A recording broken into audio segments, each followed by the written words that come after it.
Magnus II of Saxe-Lauenburg was the eldest surviving son of Duke Francis I of Saxe-Lauenburg and Sybille of Saxe-Freiberg, daughter of Duke Henry IV the Pious. In 1571 Magnus II ascended the throne after his father Francis I resigned due to indebtedness.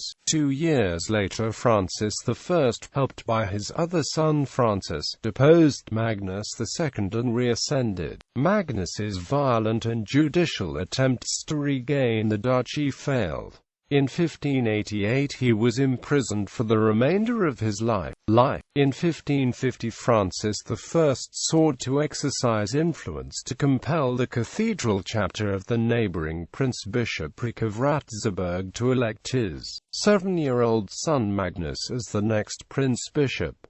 However, the capitular canons refused. Magnus then spent his youth with his paternal aunt Catherine of Saxe-Lauenburg, Queen of Sweden, at the royal court of the House of Vasa. He befriended his cousin Prince Eric and, after his ascension to the throne as King Eric XIV, Magnus fared well. Eric XIV waged war against their common cousin King Frederick II of Denmark. Magnus advanced in this conflict, which became the Scandinavian 7 Years' War, to the Swedish Supreme Command in 1566.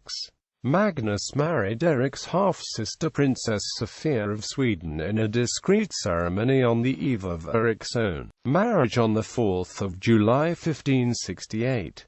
However, Eric came to dismiss the rather unsuccessful Magnus as supreme commander. Later Magnus swung over to Eric's half-brothers Charles and John, and Magnus invaded Stockholm with them on the 29th of September of that year, overthrowing Eric. On this occasion Magnus took Katarina Stenbock, the stepmother of his wife Sophia, and her half-sister Princess Elizabeth of Sweden by boat from the royal palace of Stockholm.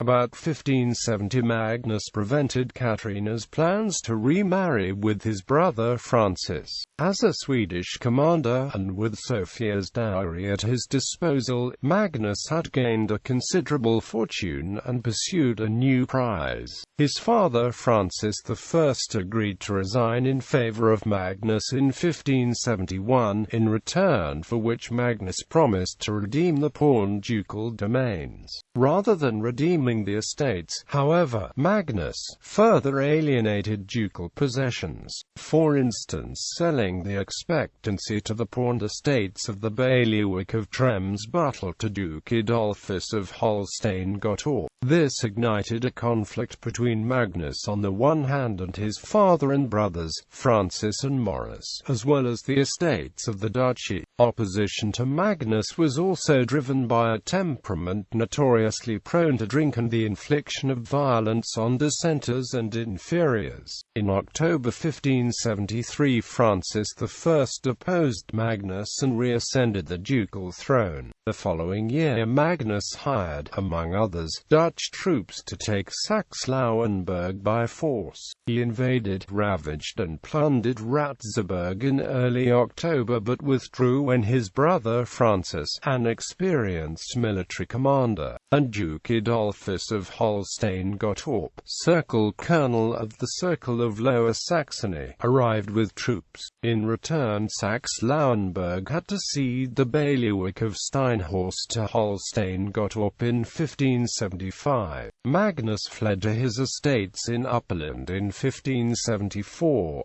displaying violence, wantonness and brutality. So next year his brother-in-law, the new King John III of Sweden, infofed Magnus with Sonnenberg Castle in Arisara on Ösel Island, recently conquered from Denmark. Magnus fell out with Claus von Ungen, then the local Danish stadholder in Arensberg, the Danish part of Ösel. Magnus claimed the Danish island Mon as part of his estates and occupied it. Further, he robbed burghers in Pernau, His atrocities also included abuse of his wife Sophia. The Danes complained. Meanwhile, Magnus fell into John's disfavor for his mistreatment of Sophia, who separated from him and stayed with the son Gustav in Sweden. In 1578, Magnus started a second attempt to conquer Saxe-Lauenburg, but was repelled by his brother Francis, whom, for his military success, the father rewarded with the rank of viceregent. In 1581, shortly before he died and after consultations with his son, the Prince Archbishop Henry of Bremen and Emperor Rudolf II, but not negotiated with his other sons Magnus and Maurice, Francis I made his third son Francis II, whom he considered the ablest, his sole successor, violating the rules of primogeniture. The violation of primogeniture, however, gave grounds for the estates to consider the upcoming duke as illegitimate. Francis II, though, only officiated as administrator of Saxe-Lauenburg, while Magnus II appealed to Rudolf II to endure him with the throne. On the 31st of January 1585, Rudolf II finally ruled in favor of Francis II, as agreed with Francis I in 1581. Meanwhile, Francis II had won over his brother Maurice by sharing rule with him and with the estates. On the 16th of December 1585, Francis II accepted, by the Constitutional Act of the Eternal Union, the establishment of the representatives of Saxe-Lauenburg's nobility and cities, Lauenburg upon Elbe and Ratzeburg, as the estates of the duchy, a permanent institution with a crucial say in government matters. In return, the estates accepted Francis II as legitimate and rendered him homage as duke in 1586. Francis II lured Magnus into a trap in Hamburg and captured him later in 1588.